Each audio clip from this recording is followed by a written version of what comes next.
However simple or complex the chain of events in any given situation, when looked into it usually reveals a train of causal relationships. They are seen to be linked in some way. The methods of analysis aim to establish these relationships and provide a solid background for useful generalizations based on what at first appear to be separate events. The first step in this process is to collect facts and then see if any particular patterns emerge. If they do, it then becomes possible to form theories related to the facts, and this type of empirical theory forms a useful basis for analysis and prediction. However, on its own this theory is not enough. The essential second step is to test it by collecting more facts and by checking predictions against events. These new facts may mean you have to modify the theory, bearing in mind that new facts can only either disprove or support a theory, they cannot prove it to be right.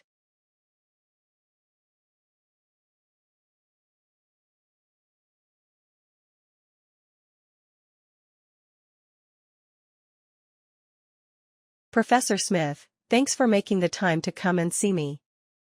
As you know, there are a couple of things I think we need to discuss about your progress in the course. Angelina, yes, I know, I'm glad you could make the time. Professor Smith, not a problem. It's really part of my job to make sure everyone enrolled in the course is getting as much out of it as they can. If we just look at this spreadsheet which outlines your assessment results so far, you can see that while your grades were initially fine, certainly in the average for the year group as a whole, towards the end of semester 1 they've started to drop off a bit. Angelina, yeah. Yes, I see.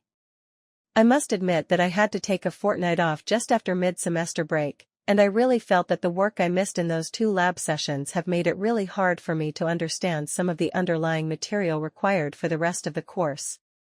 Prof. Smith, well, thanks for being so honest, Angelina.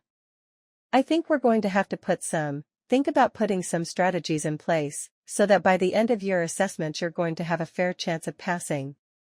Angelina, well, yeah, thanks Professor Smith, I couldn't agree more, but I must admit I'm at the point where I don't really know where to start to get on top of this.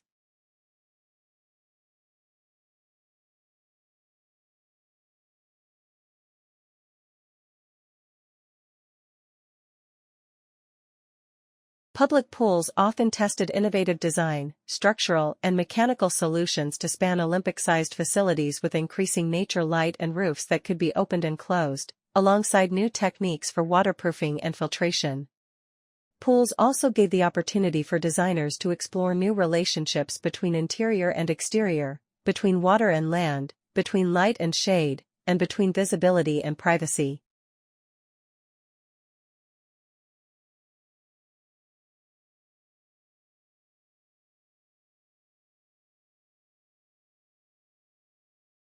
So a virus is something that you can't see by normal light microscopy, you need very advanced techniques for electron microscopy to see it. But that virus is not able to reproduce itself without a host, and us as human beings are made up of lots of different cell types, and we are interested in understanding at the molecular level how that virus infects the liver, and why does it infect the liver and it doesn't infect the heart or it doesn't infect other tissues.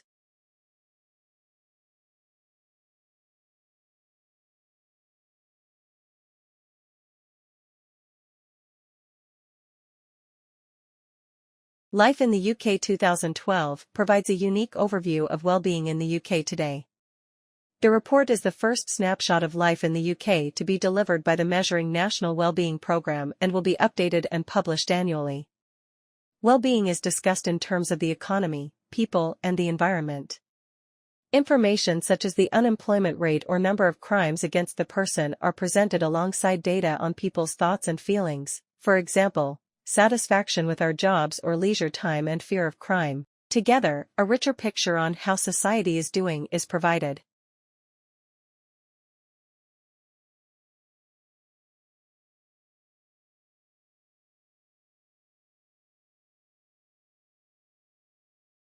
This multi-million selling internet book is still the ultimate handbook for novices and experts alike.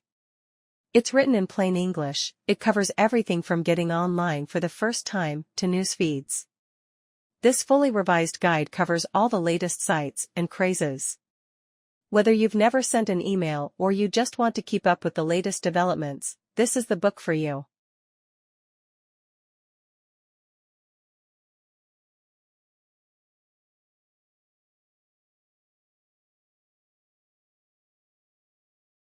To be honest, the biggest problem for most undergraduate students, in terms of academic writing, is not only adapting to a far more structured and formal style, but also learning how to ascertain the difference between important, valid information and unnecessary, or even irrelevant material.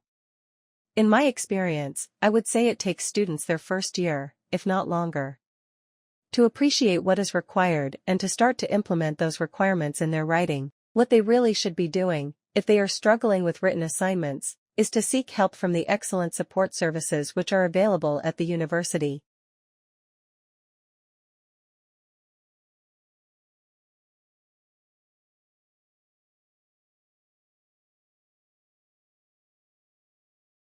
The growth of the modern state brought with it the development of mass political parties and the emergence of professional politicians. A man whose occupation is the struggle for political power may go about it in two ways.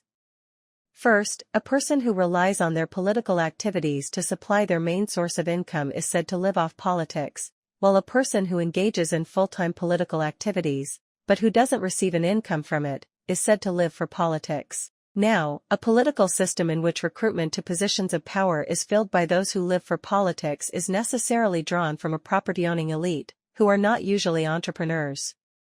However, this is not to imply that such politicians will necessarily pursue policies which are wholly biased towards the interests of the class they originate from.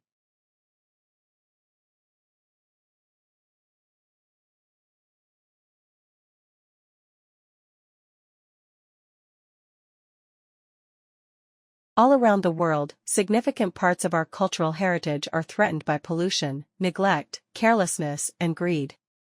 In learning the importance of our history, we come to understand the need to protect significant remains from the past so that future generations can come to understand their heritage.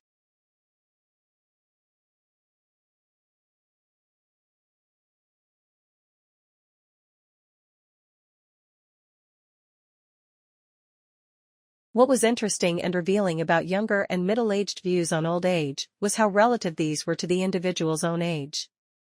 Those in their teens regarded 40 as old, whereas those in their 40s thought 70 or 80 was old.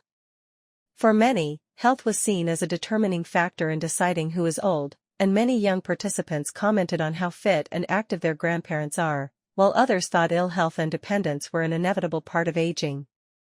The majority of participants, however, regarded old age as something negative, and many expressed fear of growing